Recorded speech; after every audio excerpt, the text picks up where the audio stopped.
Yeah. My question would be, under the provisions, would it be possible that an American citizen then could be declared an enemy combatant and sent to Guantanamo Bay and detained indefinitely?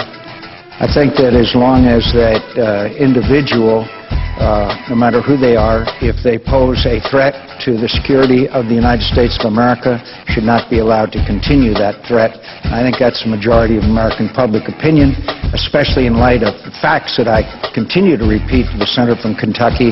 27% of detainees who were released got back in the fight and were responsible for the deaths of Americans. We need to take every step necessary to prevent that from happening.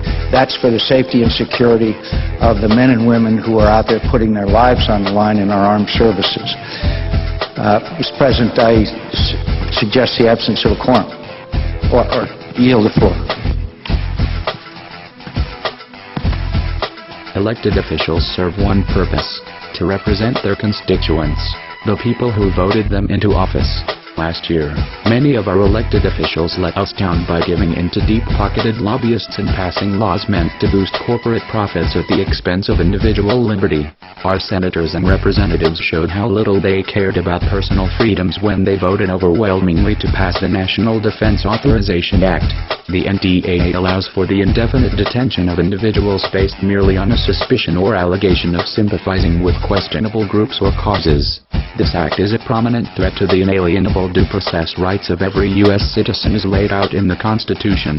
It allows the military to engage in civilian law enforcement and to suspend due process, habeas corpus or other constitutional guarantees when desired.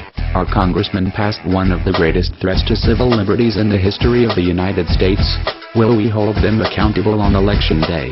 Will we hold our elected officials accountable for supporting rigid Internet censorship laws such as SOPA, PIPA, H.R. 1981 and the ACTA Treaty, the Stop Online Piracy Act, and the Protect IP Act, aimed to crack down on copyright infringement by restricting user access to websites that hosted or helped facilitate pirated content?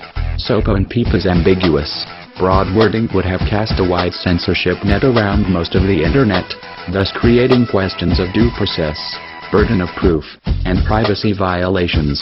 The proposed laws were lobbied and paid for by Hollywood, RIAA, MPA8 and other massive media companies and would safeguard entertainment industry profits at the expense of essential freedoms, the Internet and constitutional civil liberties.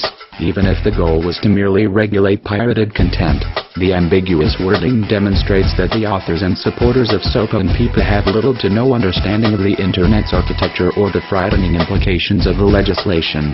What can you do? You are one person. You have one vote.